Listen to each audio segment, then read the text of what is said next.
Right, welcome to This Is Podcasting. I'm Connor, and I'm here as always with Calvin. I forgot how dramatic that music we chose was. It's because we're talking about a ghost story. Ooh. Which is just, exactly why we chose it. It's not at all the tone of what this movie is. No, I had read a lot of really crappy Google reviews on this movie, talking about how, like, oh, this is not even scary. Like, nothing's going on in it. I thought I accidentally paused it, but it turns out the movie was still going, which to me makes me think that you weren't paying attention, and because all like the long takes are what make this movie so great. But this was directed by David Lowery. You might know him. He did Pete's Dragon in 2016, and then we actually reviewed it. He did Green Knight. Not an episode I'd recommend. It's like 3 hours long. 3 hours. It's a slog. I mean, I don't know. Talking about unlistable. I remember listening to that one like, oh no, we need to change everything. I don't know what we were thinking. We need way less of me talking about things that I know nothing about for 3 hours. Yeah, just watch the movie. It's very good. That's our review of it. I still think we need to do an abridged version of that. We need a whole new episode on that one. It's a wonderful film.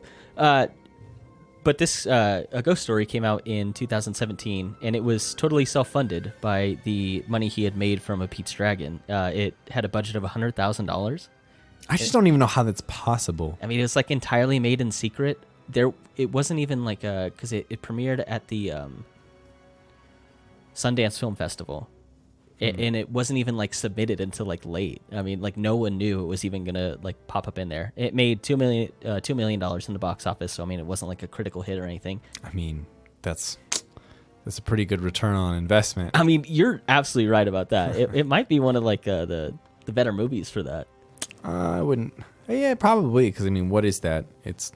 I mean, zero marketing and stuff like that. 20 times over. Yeah, I mean, you look at stuff like Avengers that had like mega budgets, and not just budgets for the film, but marketing as well. This had zero marketing. It's like all word of mouth and everything, which is weird because I remember seeing marketing for this more than I would have thought for this budget and for what it ultimately made at the box office. I wasn't really plugged in back then into like movie scene in general, but I remember hearing about this specifically, so I don't know how that happened. So this is a story about a couple. They live in, I don't know if it's specified, but it's filmed in Irving, Texas, which means a little bit more to David Lowery and his story, who's the director. He lived in Texas, and this was sort of like a very personal story for him. And it was about moving away from Texas to LA, and a bit of the struggle and arguments he had with his wife about that move and everything. And that's totally reflected in Casey Affleck's character and Rooney Mara's character. It feels like they don't want the same thing. Like, he wants to stay. He's fine with staying, which is David Lowery has said. Like, that's how he felt too. He didn't want to go. So it's a really personal story for him, and he was also the writer on this film. But it's essentially a story about this couple. They live in the house. One day, C drives away and is hit by a car and dies. And then he wakes up as a ghost, and then he moves through time. That's I mean, I feel like that's a. Yeah, he returns to the house and watches her, and then and then the world changes around him, and you feel like this. There's like a cyclical nature to the time in this film. All right, so I want to know what are your initial impressions of this movie? What did you think of it? I really thought this was one movie. I thought this was like this just slow examination of grief in two different planes of existence. I thought that was one movie until we get to the scene with, PBR preacher, like going. You're the hipster? Yeah. He's like a modern day John the Baptist, but like John the Nihilist. And he's. Dude, you're got singers to start this one. It's just like, at first I thought he had like some ideas and I was just like, this is just an asshole at a party. Oh, yeah. What are you, like, why are people listening to you right now? Why has the music stopped and everyone listening to you? You're wrong on so many different things. You talk about the music in that scene. I don't know if you noticed it's Kesha playing. Yeah, I did not. You know, And she's also an extra in the background for it. I guess he wanted her to do more than. Oh no, he wanted David Lowery, who directed it. He wanted to use the song, and then she was also like, "Yeah, I'll be in it too." oh, Yeah, so she's in the background. that's amazing. He just loves her music, apparently. That's so It's a big funny. deal for him to get her. But yeah, but then after that, it becomes this weird. The pacing is different. The tone is different. What everything means is very different. It's not personal and intimate anymore. I think that you can, if you just cut the first 60 minutes off, that's a great film. And then the last 30 minutes, I was like, what is going on? I feel like it lost its soul, right? That's a terrible joke, but Was that off the cuff? I wasn't even thinking, and I was great. like, I can't finish that. I mean, because it's only an hour and 32 minutes long, so. Yeah, exactly. It's So you think this functions better as like not a short, but like like a short film? Yeah, a feature is generally considered 60 minutes. I think this should be on the shorter end of the feature because I feel like it loses its way after that. So that's my first impression is I didn't understand how this got greenlit because it was so slow, and for a mainstream movie to show a scene that's 5 minutes long and it's 4 minutes, actually. I think it's from the moment the fork touches the pie to when she pukes. It's 4 minutes. But yeah, and only of a single action. That's not something that you're going to find in a lot of, or in any mainstream movie. So I was like, I don't know how this got greenlit. That was my first question, and now I realize, yeah, it's because it wasn't greenlit by anybody.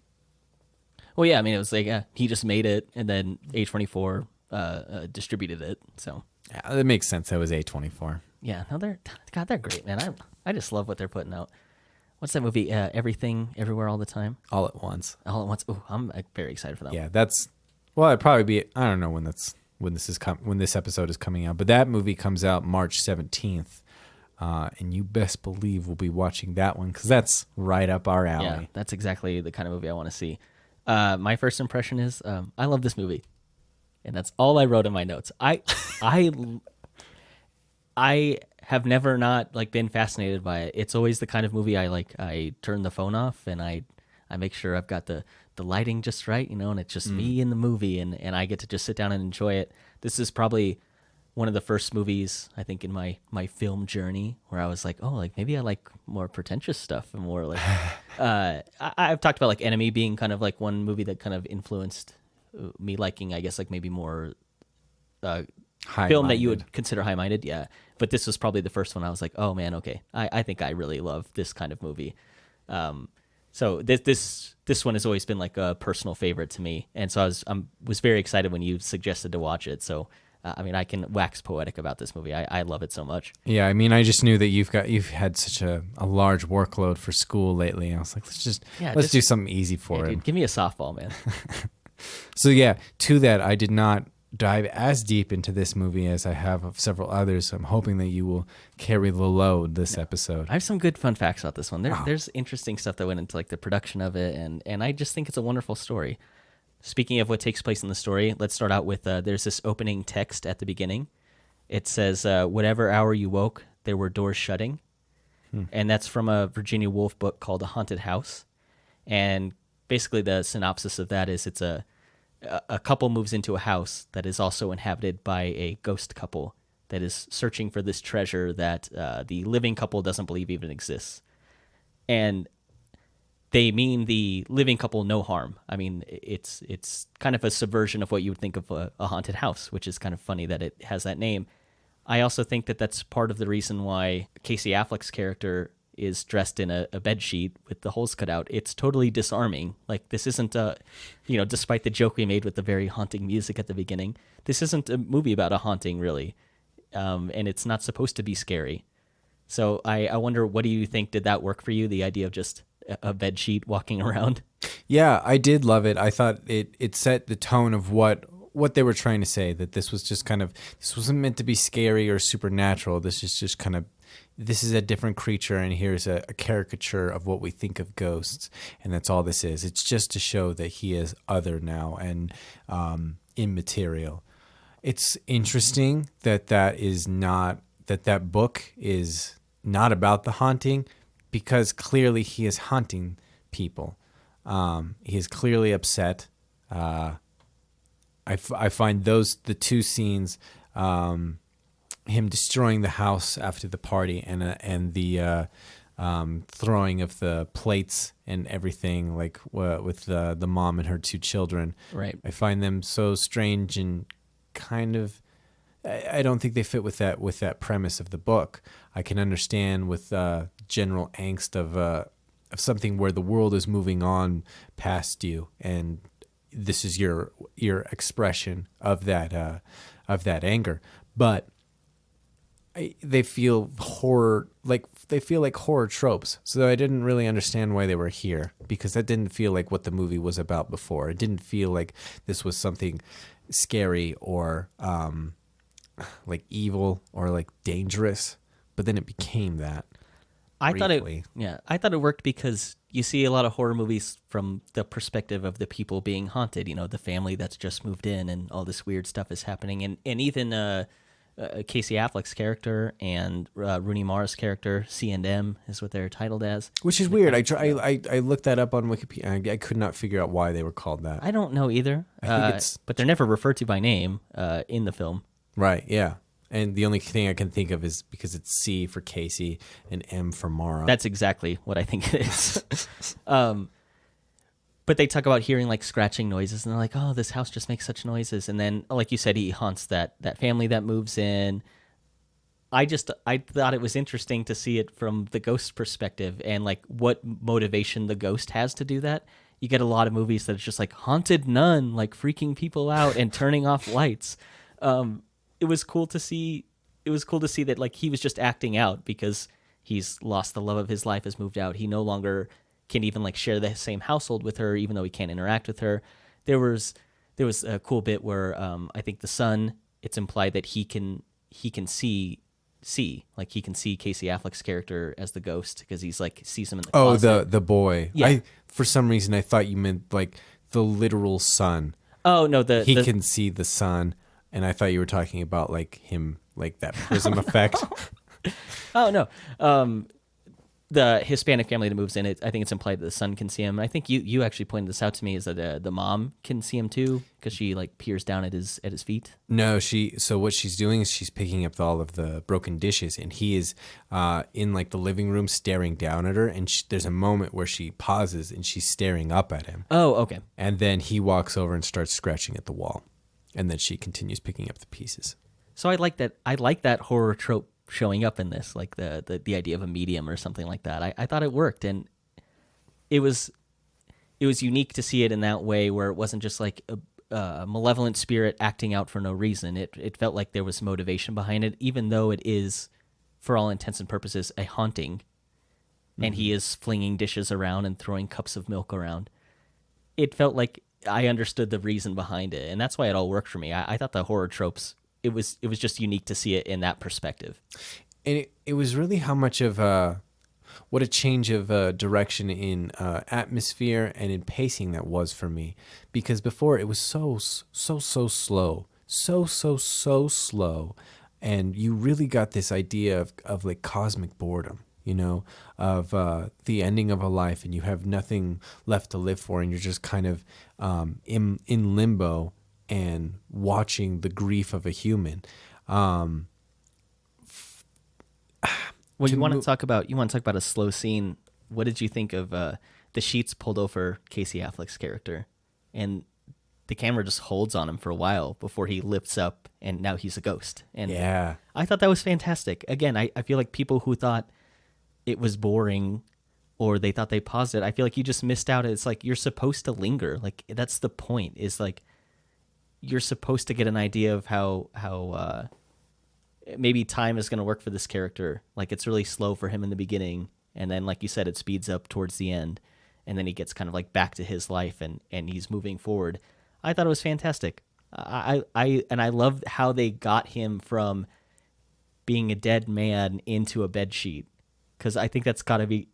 I think there's a version of this movie where he puts one on or something, and it's just tough to kind of pull that together. I love the way that his transition into being a ghost. I thought it was fantastic. Yeah, I thought it was interesting too. But yeah, I did like it there. Like it was, it took forever for M to pull the trunk out to the end of the driveway, and she goes back in the house. It took forever for us to pan over to see the car crash. It took forever for him to wake up from being dead to a ghost. It took forever to watch her eating the pie, and then because it's all about these slow, intimate moments of death, of anger, of moving on, of grief, that these more stylized things of him like throwing plates around it's so out of place with everything else that you had described. Like if he had just like, if there had just been like a single moment, but we're cutting back between like he's a ghost and he's holding a glass of milk, and oh no, the glass of milk is floating, and oh now everything's flying. We're cutting back and forward between this, and it's really stylized, and it's not at all how the rest of the movie, the beginning of the movie, had set up this character and set up this existence. That I feel like if you had just had him walk over and start throwing things, and the camera sat way back and watched all of this, I would have been totally fine with it. So it's the switching to him not being in the frame that it's trying to be a little bit of a horror movie in that way. Like if we had really set it up as like, I'm just so upset right now, I'm gonna knock this frame off. Like, so let's say that we set the camera up from the hall in the bedroom, like right next to the piano, and we're looking in at the kitchen, and he knocks over the photo, and then he walks over to the table and picks up the glass and throws it at the wall, and then he just goes over and starts flinging dishes out of the cabinets, and the camera never moves. That would be more in tone with everything that's going on here, like what he's really feeling and how time really works. It's not this. Instead, it's this weird flurry of action and of suspense that makes this a really tropey horror scene. But if it's just, I'm acting out of pain and anger, and very similarly shot to how M was eating the pie, like I'm just living in grief right now and acting out in these weird ways, then that would have been a really nice parallel in terms of his expression of it. But instead, it's tropey. It's stereotypical. It's funny that you say it, because I feel like I got the sense that he was acting out of anger and pain, and then to also cut that together with having what you would consider like a classic like haunting scene. I thought it was cool to have the idea of the perspective on both sides of the ghost, not necessarily acting in anger towards the family that's occupying his house, just kind of out of pain, but then also showing the family freaking out because they don't know what's happening. I understand it's tropey, but that's why I thought it worked. I liked the two perspectives it took on, but I also agree with you. I think the scene could have been really powerful if it was just him, like if it was just him slowly moving through the kitchen, destroying it, and then the family runs out in fear, because for them it's still a haunting. For him, it's pain. Yeah. So I agree with you. I thought it worked both ways for me still, the way it was shot. Yeah, I think that's the thing, is like we had set up everything from his perspective. The fact that we do keep switching back and forth to their perspective, I don't care about them. The movie hasn't cared about anybody else's perspective this whole time. It's really only been about those two characters. To a lesser extent, it's been a little bit about Am, about Rooney Mara, but I think it's as an accessory to C, and to his death, and why it's sad is because they were connected, and now it's through his eyes that we see her pain. So that's why I don't like it. It becomes, it's not a ghost story anymore. You know what I mean? Like, because you're talking about like how I want to see things from the perspective of ghost, which means that we should never care about anybody else seeing the ghost. Like, we can see maybe like characters reacting or seeing to him, but it should never be from their perspective to really make this a different type piece of cinema. You know what I mean? Like, I can understand the boy seeing him, but I want to see it over the shoulder of the ghost of the boy looking at him. Okay, no, Okay, I can understand that. That's maybe a different shot selection that I think would have like conveyed that feeling better. I Yeah. can agree with you on that. It also, and I mean, the thing is like this is not a movie that you're going to make your money back on. Like, why is this not more high-minded? Like, why is this not more expressive in terms of its camera work? That's the part I don't understand. It's like you could have made this really, really expressive, and it feels very Hollywood in some parts. I am so surprised by your like everything you're saying right now. I disagree with.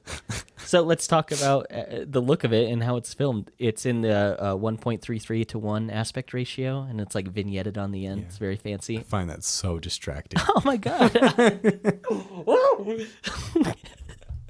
I thought it was great. It was like I liked it as a novelty, but I just could not look away from it because I was like, because it also is like squeezed up from the bottom of the frame too. If you notice that, there's a black bar below the top. Oh, right, yeah. Which that it's just so distracting to me. Like I couldn't look away from it. Like I kind of liked it as a thing, but it was. I couldn't explain why I didn't like it or why it didn't feel like it was in the right place. I don't know. I just couldn't put my finger on in a way that I loved the aspect ratio in The Lighthouse. I didn't feel that way about this. It felt like it was a novelty and not really to something. Really, because a lot of the reason I liked The Lighthouse is because I thought it took aspects of a ghost story.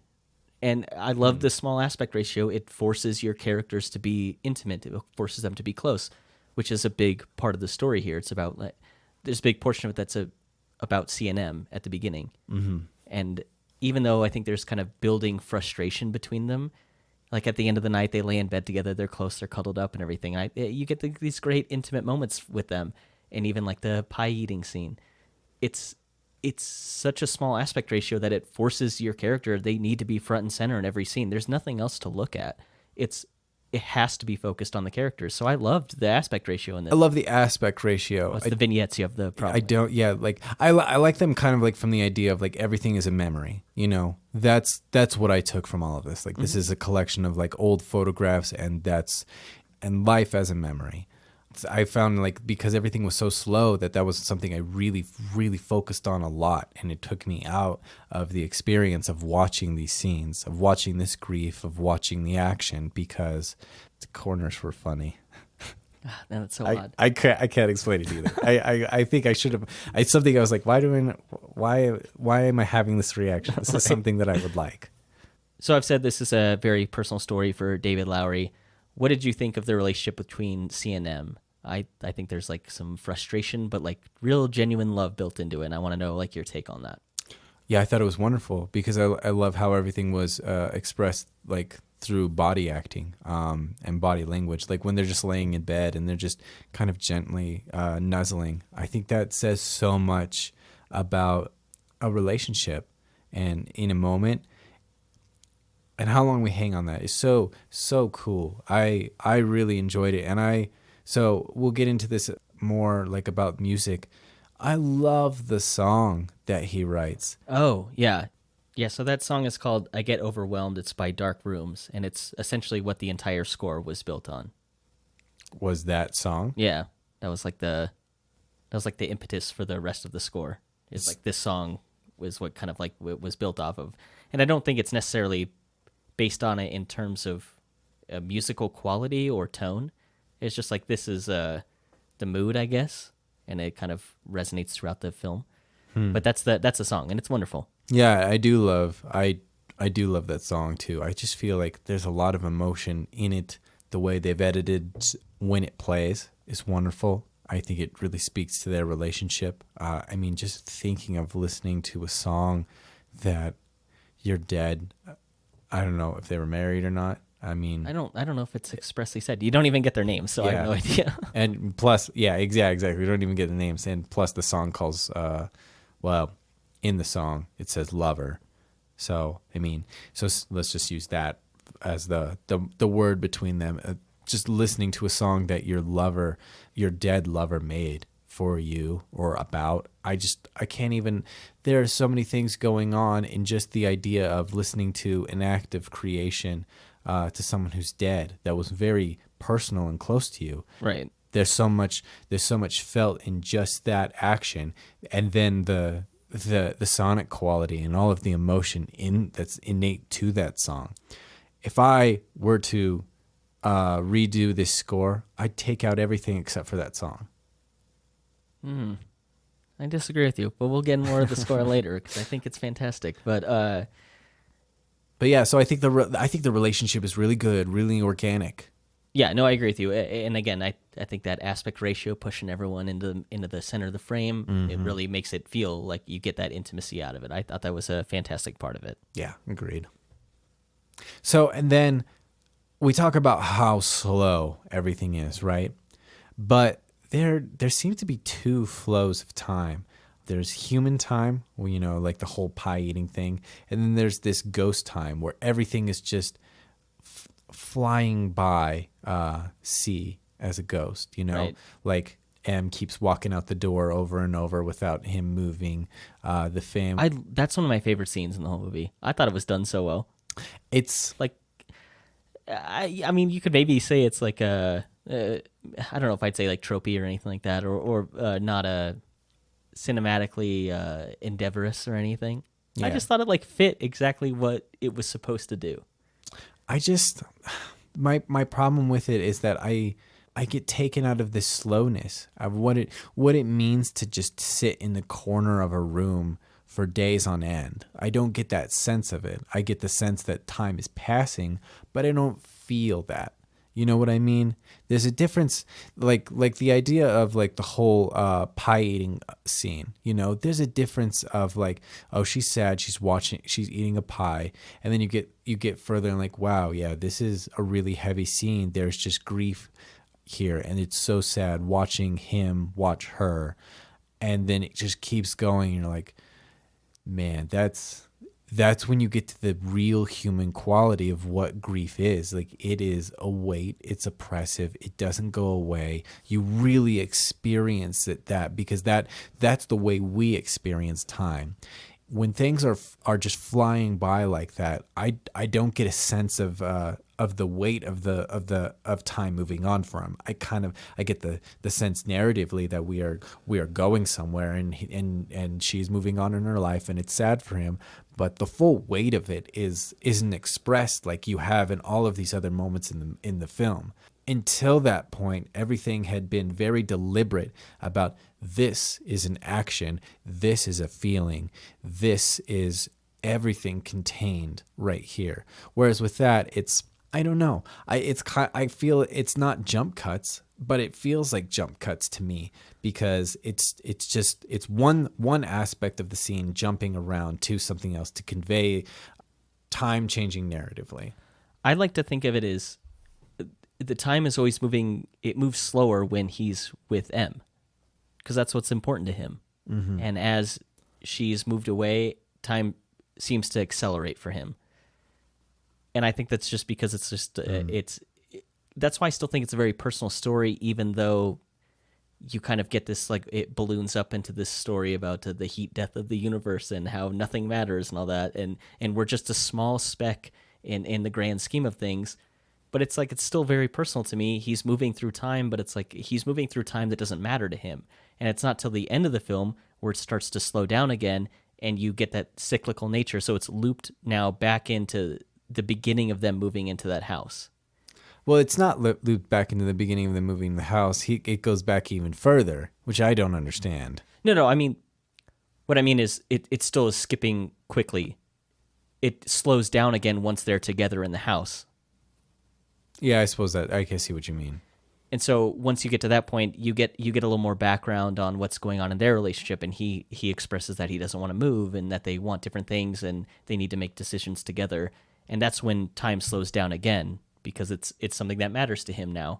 So yeah, he's a small speck in this grand scale, but his story really mattered to him, and time didn't slow down for him until it started to be about something he cared about. That's why I think the story still remains really personal, even though we rush through like big leaps in time.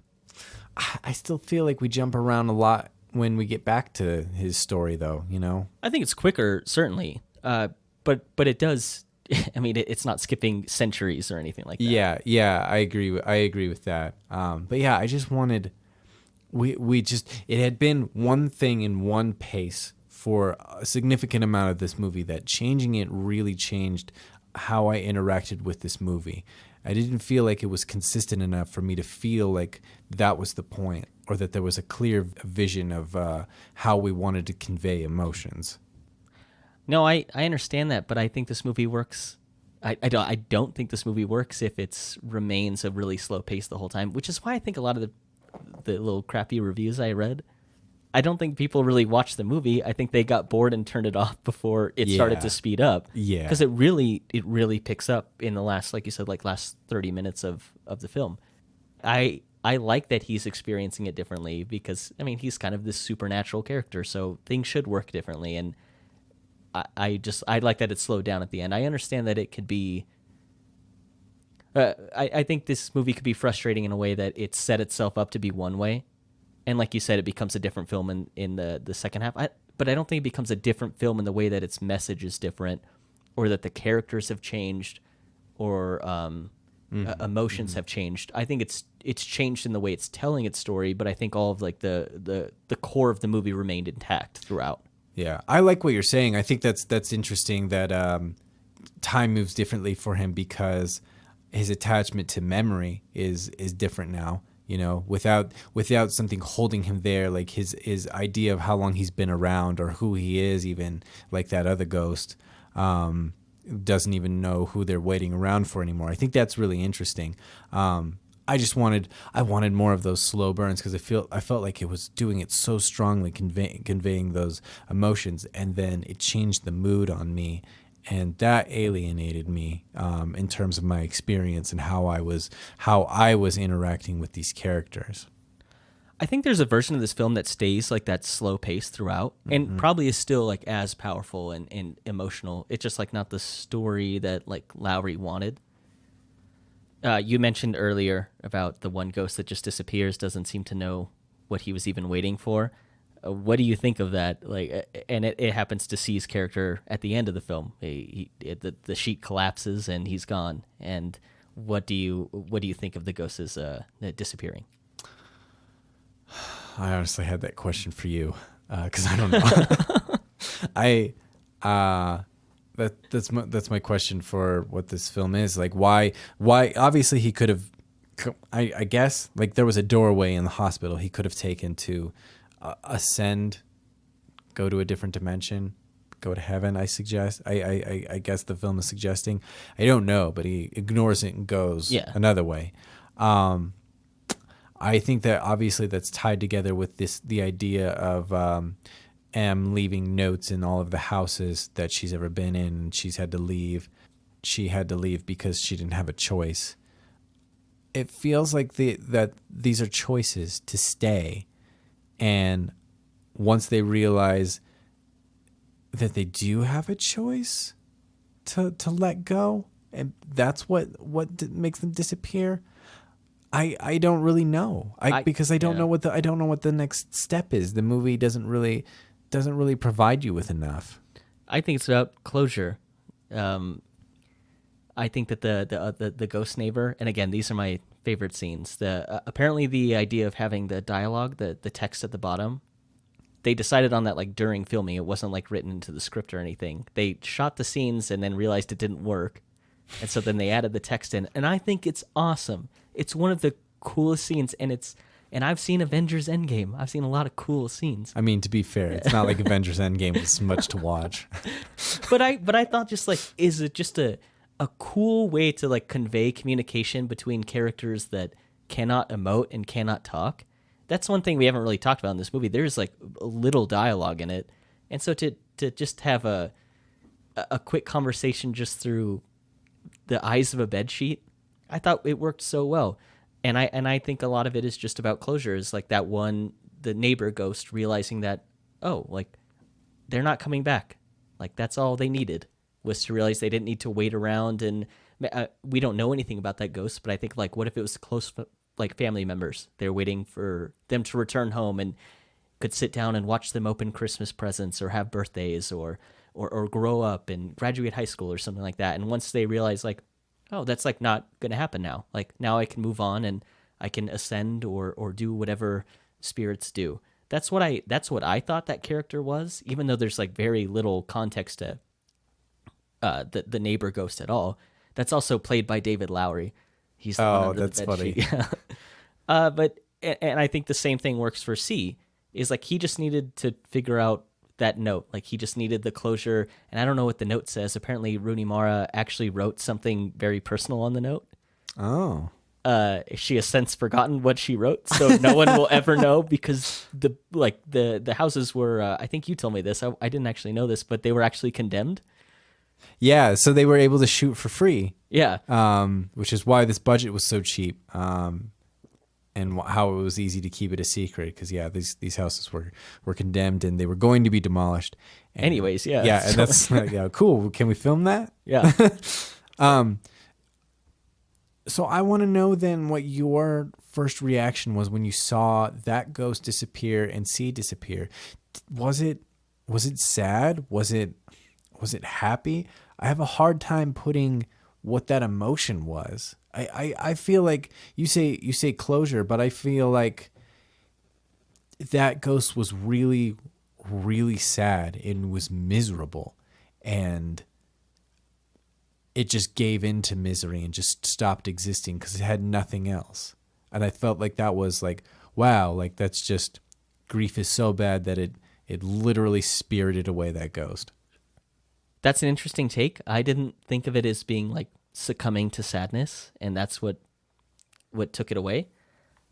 I thought it was like just the realization that like, oh, okay, like I don't need to linger here anymore. I can move on now. I mean, again, I'm ascribing all of these characteristics to a character we know nothing about. But I mean, I think of like a grandma or something who's just been around there, like waiting for her kids to come back home, grandkids to come back home. Once she realizes that that's not going to happen, it's okay to move on. It's okay to let them live their lives and go on. And again, that's part of this movie that I just think is so wonderful. There's a lot of like emotion and stuff you can build into it yourself because there's no dialogue.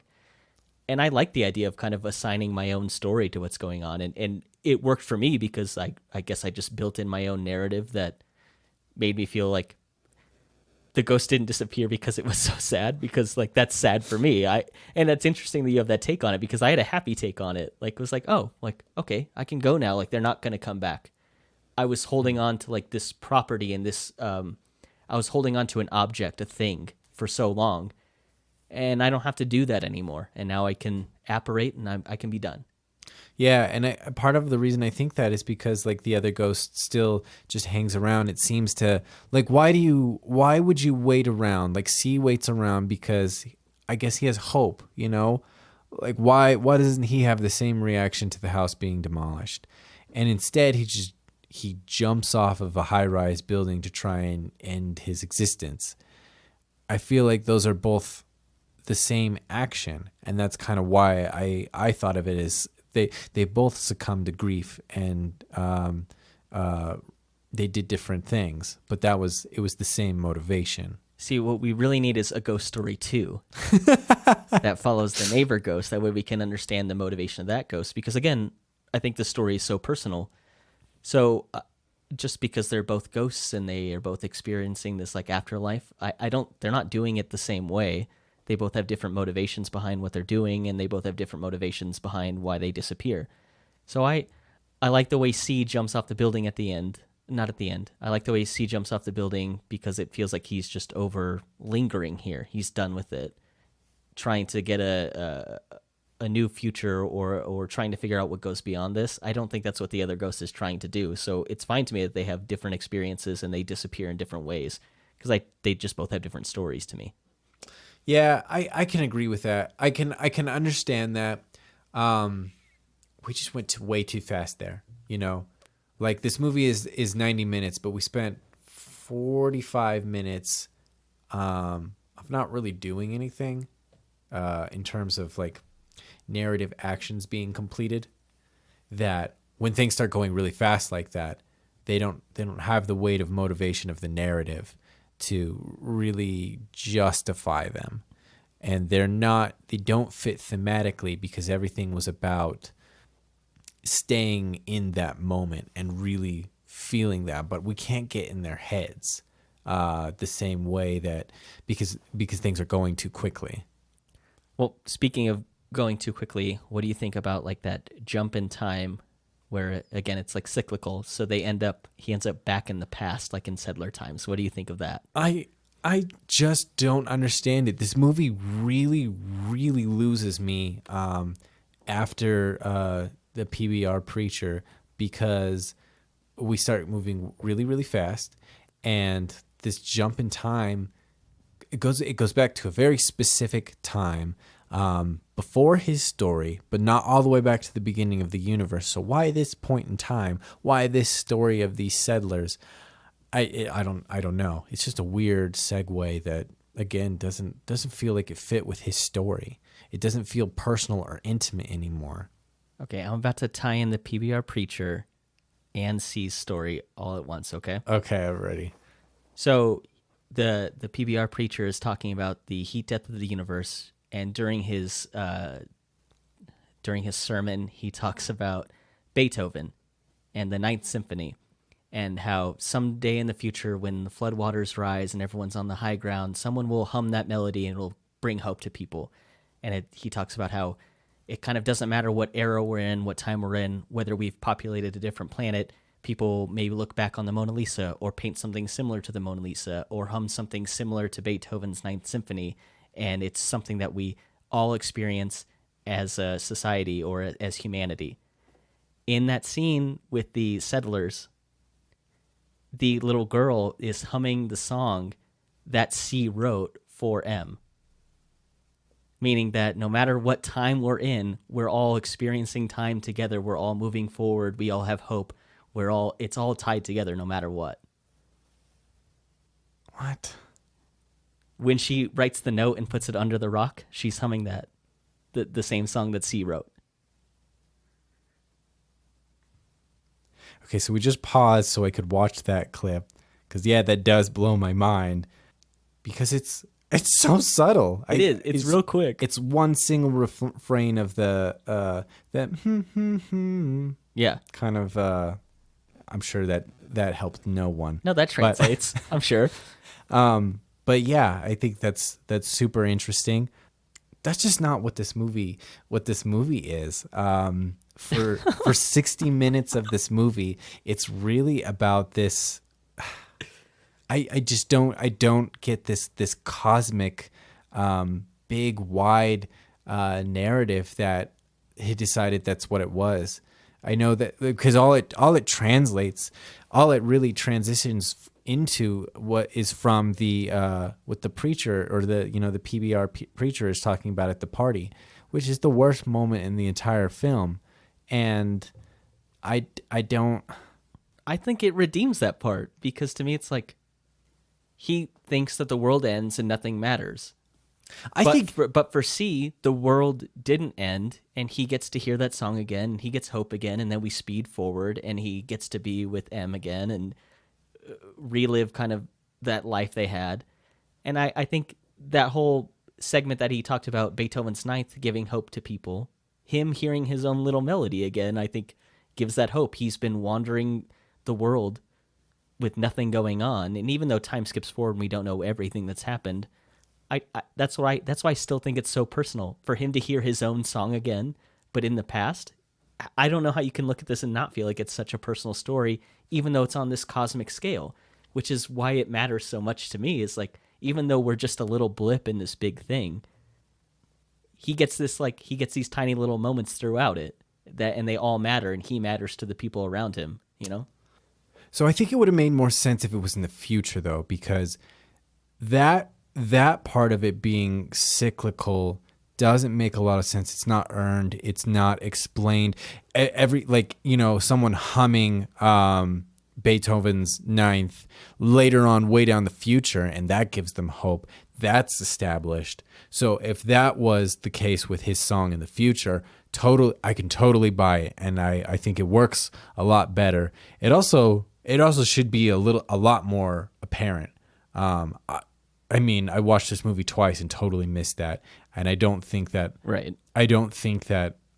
this isn't even one of those things where you just really need to pay attention, or you just kind of need to be paying attention to film language in general to see. Like, I feel like 99% of people would miss this because that song is so electronic, and this is just a little girl humming and not the whole thing. And the ghost and C doesn't really, he looks at her a little bit, but she's just walking. So it could be that she's just walking. I don't think it was obvious enough to really work as a thematic tie-in. I think you're right. I think I reached a lot to pull that all together. I was just really impressed with myself that I was like, oh man, I can tie this in and this in and this in. And I just think it's still a really cool element of the film, but I can agree with you that it is like really subtle. And I mean, that's coming from me. Like, I love subtle things. And like, that felt like so subtle not to be non-existent. It was so subtle. We needed to do a in podcast watch. That's the first time that's ever happened. I wanted to do it a couple times, but this was the first time I was like, that can't be right. There's no way. Yeah. I'm a movie guy. I watch movies. I don't miss things. No, and it is really little. And again, I may be ascribing like more to it than is actually there. I've always thought that there are so many small things happening in this movie that add up to a lot. And that was just like another part of it. And I think we can both agree that if you take the scene out with the PBR pastor, I think that whole scene through the him jumping off the high rise, waking up with the settlers, moving on back into like his own timeline, I think that all operates like so much better, because then you're not as worried about the timeline anymore. I think this was a mistake to add it in, because I think maybe Lowery thought that people weren't going to get that time is cyclical in this movie. And so he needed someone to say it. Yeah. But you picked the worst character to say it. Yeah, he's an awful person, and he's not an awful person. He's just like really full of himself and goes on forever. The worst guy at the party. And so I think if you take it out, I think you can still manage to understand what's going on in the timeline. And even though it's skipping forward really quickly, and then when it starts to slow down at the end, because it feels like that's when it matters more to see, I think that this movie works a lot better without it. I think that the worry was that people are not going to get this movie if I don't have a guy explain it. And I think that is the biggest mistake they made in this. And I think part of your problem with it is you've now put so much emphasis on time because you've had a character spell it out for you, that now time is something you're really focused on and really conscious of, and it matters so much. And now that we've skipped past parts of it, it didn't work as well for you. Like, am I right in saying that? Yeah, exactly. Like, because everything else was, I want to exist in this moment, in this feeling. I've watched lots of really, really slow films with really, really slow scenes. That pie eating scene is not slow to me, because there is a distinct emotion present there. You really get sucked into it. Unbelievable grief. Yeah. Overwhelming, unbelievable grief. And I am just fascinated and captivated by that entire shot for the entirety of it, even though she doesn't change her affect, even though she doesn't move, even though she just keeps, eating the pie. She doesn't start like bawling or anything. It's a gentle sniffling, because that's what overwhelming grief is. Sometimes it's just like, I'm just going to eat this whole pie. I literally just cannot cope anymore without doing something slightly destructive. Like, if I'm forced to exist right now, this is what I'm going to do. Yeah, exactly. Did you know that the pie is a vegan chocolate pie? Oh, yeah. That apparently Rooney Mara said was disgusting, and David Lowery said was delicious. So I guess there were like 14 different pies they baked for it, and that's the one they went with. It was that was the first take and only take of it. Oh, wow. Yeah, and so I don't know why they landed on vegan chocolate pie for the first one. But that's my one of my good fun facts for this podcast. That's funny. But yeah, so like, and the one thing I do like that comes out of the PBR preacher scene is the transition, the cut to the end after the party.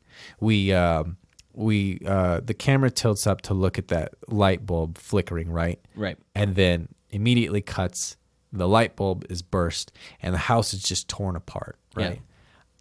I personally, what I take from that is C flipped out on him. He disagreed with everything that guy was saying and rebuked everything that he thought about, because that was basically just an entire rant about nihilism and how nothing matters, which is hilarious to me because he was philosophizing. Philosophy itself only exists for itself. It is literally pointless. Every philosopher will tell you that. It's the best definition of philosophy. It only exists for itself. Exactly. I think that's perfect. And there's the Pan Psycast is the philosophy podcast I like to listen to. They're all university professors, and they're like, yeah, so philosophy, it really only exists for itself, which just feels weird to say because we're doing this whole podcast on it. It's right. Basically our livelihood. But it is. Oh, I'll have to look that up. That sounds interesting, though. Yeah, so that's the thing. It's he feels so self-important doing something that is unimportant inherently. And I think that's what I like about that cut is I feel like C just rejects all of that. No, this is I'm still here right now. Your end of physicality is one idea that you have on a human time scale. I'm in a completely different world right now and experiencing something so different that you were just wrong, and I'm going to let you know. And I think he freaks out at that party, destroys the house, and that's why it looks the way it does. I love that take. I did not think that at all, though. I just thought it was skipping forward in time and everyone's moved out, the house has become condemned, it's decrepit. That's what I thought. But that's fascinating. I have no idea. One day we'll have David Lowery on and we can ask him. Oh, I can't wait. I can't wait till we're big enough that we can talk to all of our heroes. Yeah. So Bob Eggers. Yeah. Bobby, I think Jade said Bobby Eggs. Yeah. I'm sure Robert Eggers loves We probably won't be allowed to have Jaden for that episode. But that's fascinating.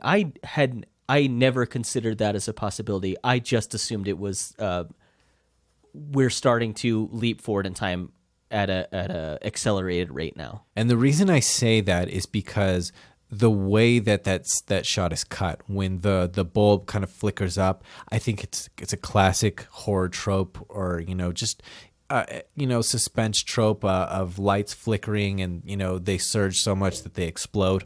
Which he's done that before. It's established in the movie earlier that the lights will come up and dim down. So yeah. I could buy that. That the way you're talking about this movie totally kind of changes the tone of it, though. Mm-hmm. So the way I took it is completely differently, which is why I love having these conversations, and I love finding out why you're so wrong about this movie. Because that's a great take. I just don't think it was actually. I don't think it was the point, or I don't think it was actually what the ghost did. But I totally buy that as a reasonable interpretation of that scene and how it moved forward. I think that's fascinating. I think it's great. I don't think that it's. The thing is I don't think that that's ultimately what it's saying. That he's mad about it, because that dude talked for way too long. That felt like it was the point of the movie right there. Oh my God, yeah. It had to have been the point of the movie. If it wasn't the point of the movie, then God, just someone shoot him then. Yeah. That was... No, I think we both established that is just a scene that's got to be taken out. For what I think is nearly a perfect movie for me, that is such a black eye in this movie. It is so pretentious, and it so spells out everything that it's about, that now you've kind of lost the art of storytelling now. Yeah. Because now I already know what to expect moving forward. I already know how time is going to work in this movie, and you've kind of ruined that for me because you had just some guy spout off in the middle of it. Yeah. And it's totally unreal. There is no way that these. I mean, they all like. He looks like he's like 50.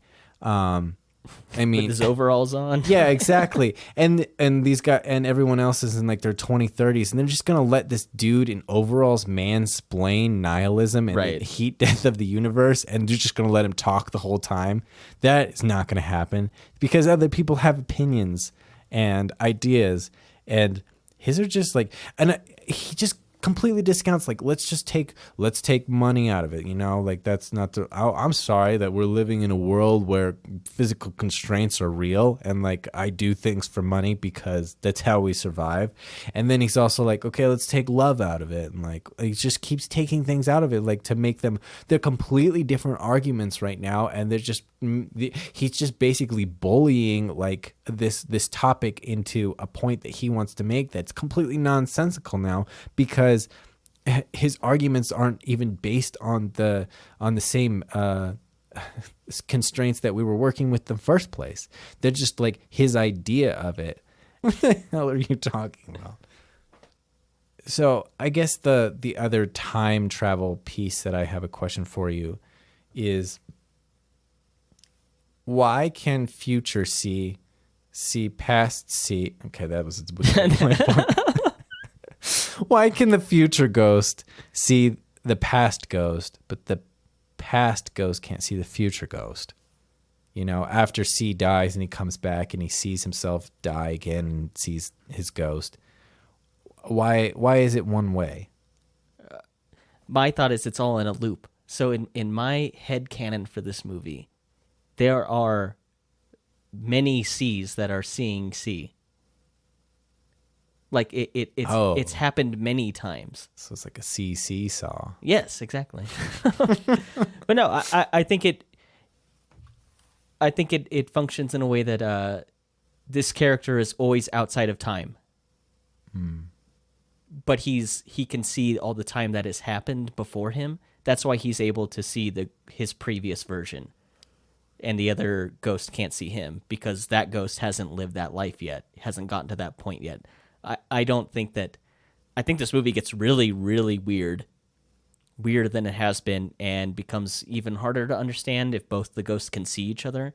I just think it happens where they're all in their own time loop, and if you haven't been in that loop yet, you can't see it. The same way Casey Affleck can't also see the ghost version of him because he hasn't lived that time loop yet.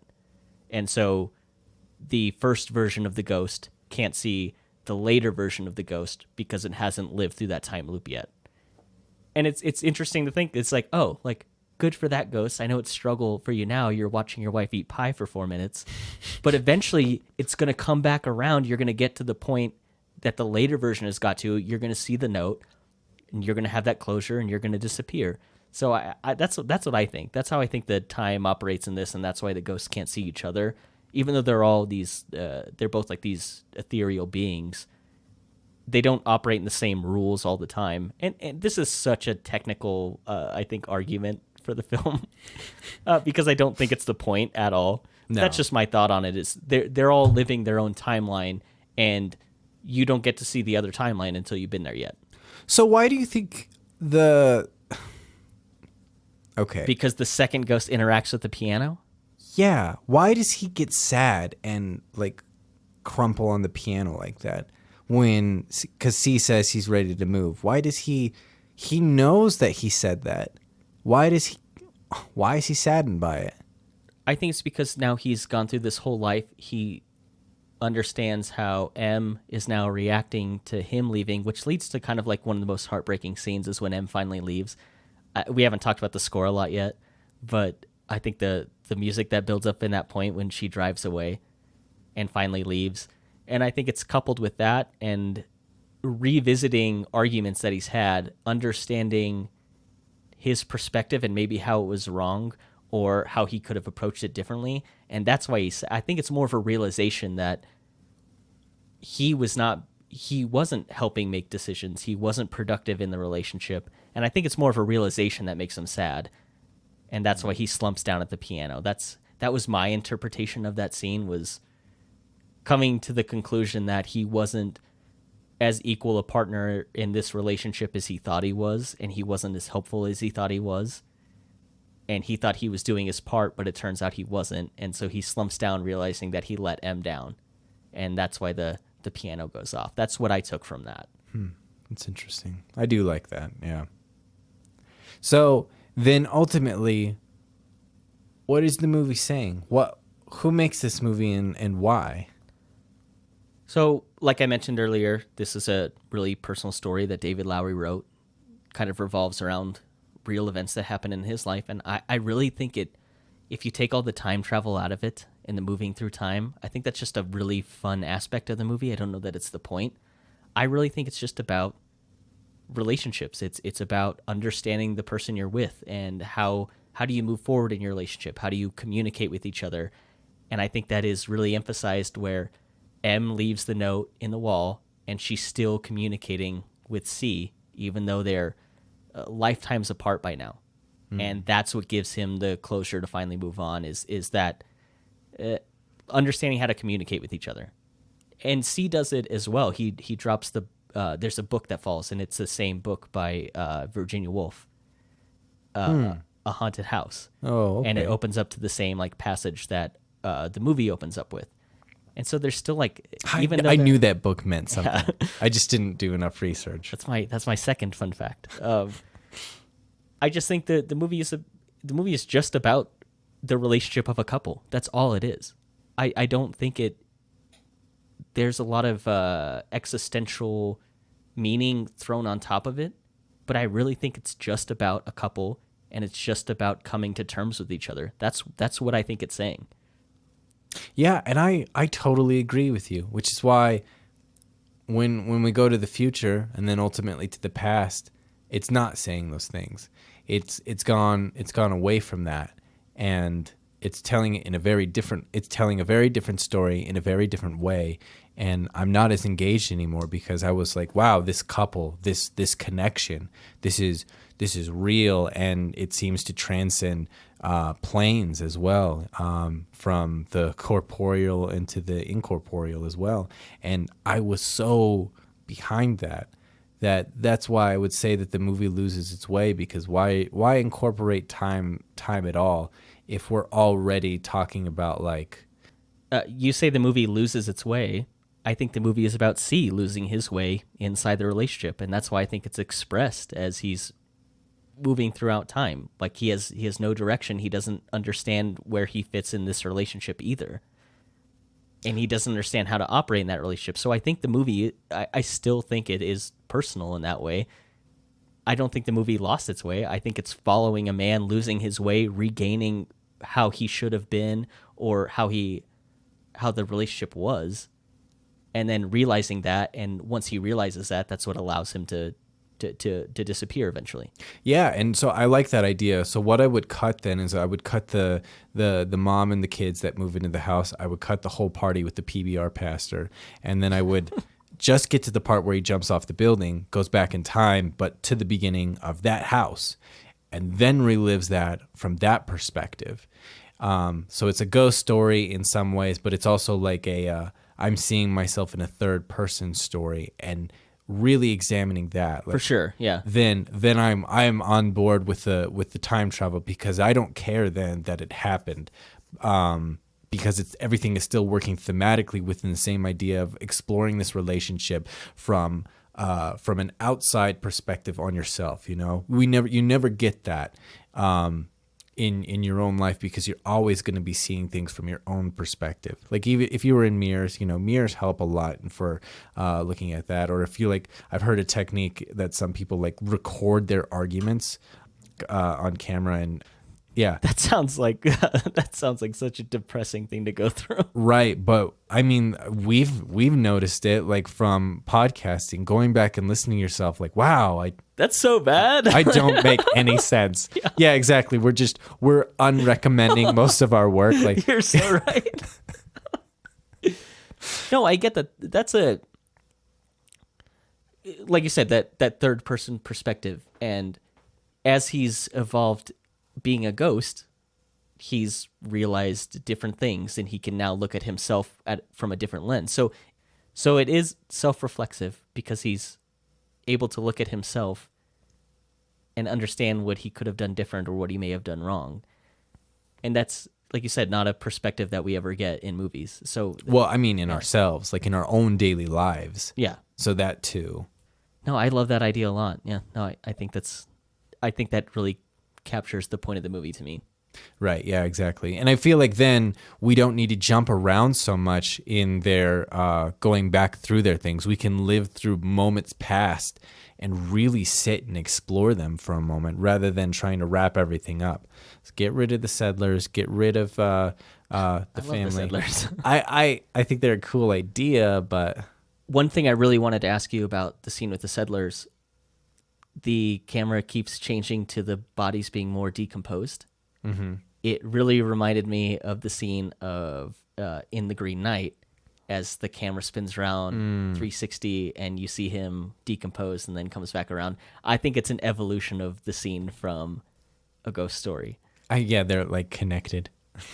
I just think it's like a directorial thing. Yeah, because I think it's done better in The Green Knight. Mm-hmm. But I think it got its inspiration from A Ghost Story. I think they're so similar. I think they're both like well done, and I think it fits in A Ghost Story where it keeps skipping forward, so the way it's edited makes sense. But I really, really love that scene in A Green Knight. Yeah. Oh, yeah. I love that one too. That one's so cool. But yeah, so that's what I would say it's not that those things are bad. It's that they're not cohesive to the best parts of the movie. And the best parts of the movie are the point of the movie. So I would take all of those out and just condense everything to the single house, to the single relationship. We need 2 people in this movie. And well, maybe 3, because I guess you got to have someone in the ghost costume while Casey Affleck is on screen. So 3 people, and that's all. Right, yeah. You know that I think a lot of people think watching that it's just a bed sheet thrown over him. It's not. 100%. No way. There's all this extra padding and stuff added to it to get the right form and everything, because sheets don't drape to the ground like that. Like right. So wide and everything. Like there's a lot of work that went into that. And like I said, this was filmed in Irving, Texas, and they did it in the summer. And they said that like Casey Affleck would like come out like just drenched in sweat. Like, it was so hot. I didn't even think about it being in Texas with the bed sheet. Oh my gosh. The palette is pretty cool. Like it turns down. I mean, it doesn't feel like a warm place, you know? Like just the way it's filmed. So you wouldn't even really know it's in Texas. Yeah, that's so true. Yeah, because it's not like sepia colored. No. Yeah. And so you don't get that feeling of, none of the scenes convey heat, you know? No. Like, you would have no idea that these people are in I assume a derelict house with no AC because they're condemned. Oh my gosh, I didn't even think about that. So a lot of what I read is it was very hot. And it was very tough to film, and Casey Affleck was dying. So, all right. So I think we're wrapping this one up on a scale of 1 to 10 bed sheets. What do you put this at? Ultimately, I'm going to put it at a 7. That pie eating scene is wonderful. Wonderful composition, wonderful acting. Just so many things that work so well. Did it take you, the first time I watched it, it took me a minute to even notice that the ghost is in the background. Yeah. No, I knew he was there the whole time. No, well, you're a smart guy. I was just so focused on just the grief that's taking place, and it like almost shocked me for a minute. I got a scare in a movie that isn't supposed to be about scares. And I was like, oh man, the ghost is there. Oh, ghost. But yeah, no, it's just such a personal, griefful scene that I was just so focused on Rooney Mara's performance. People criticize this movie for that scene. It's kind of what it's become famous for that. I think it's just the best scene. It's there are slower things out there, trust me. There are much more unenjoyable and art for art's sake things out there than that. Oh, I absolutely do not think this is art for art's sake. Yeah, exactly. That's what I mean. Like, this is really not. This is conveying a very specific emotion, right. And in waves, and that's what makes it so great. And that's what makes it so great. Is it just accomplishes that in a very engaging way. Yeah. No, I know you had your problems with it, but I'm so glad we got to talk about it. Like, you gave me some really unique perspectives on it, on the way the ghost reacts and everything. I just was stuff I never thought of. So Yeah, and same with you. You like the idea, the experience of time. Like I can see what they're going at there. It still doesn't land for me. But I still enjoyed a lot of things about this movie. So like I said, I love this movie. It's right up there with Interstellar. It's a 9 out of 10 only for the PBR preacher. I think if you take that out, the movie just functions so much better without him talking. Mm-hmm. It really sucked me out in a way that I don't think it was meant to. I think it was meant to tell you what the story was about in a more subtle way, but it was just so on the nose that In a movie that we weren't concerned with anyone ever talking. Yeah. We have uninterrupted dialogue and like a rant of all things for 5 minutes. It's weird that the story has been following a character that doesn't speak for so long, and then it focuses on one guy talking for so long. I was very confused by that addition. Mm-hmm. It's really my only knock against the movie. But yeah, so I give it a 9 out of 10 bed sheets. And yeah, with that, we're going to wrap this one up. I just want to thank you again for being on, Calvin. And Thanks for having me. I'm glad I suggested this for you because I've been meaning to watch this for a while. I bought it, so I was like, I need to watch this. Yeah. No, I still think it's wonderful. Like, you changed my mind on some things. It still ranks really high for me. But with that, you can find our podcast on any platform like Spotify or Apple Music. We also upload all these to YouTube. Go ahead and leave a comment. Tell us what we're doing well. Tell us what we're doing wrong.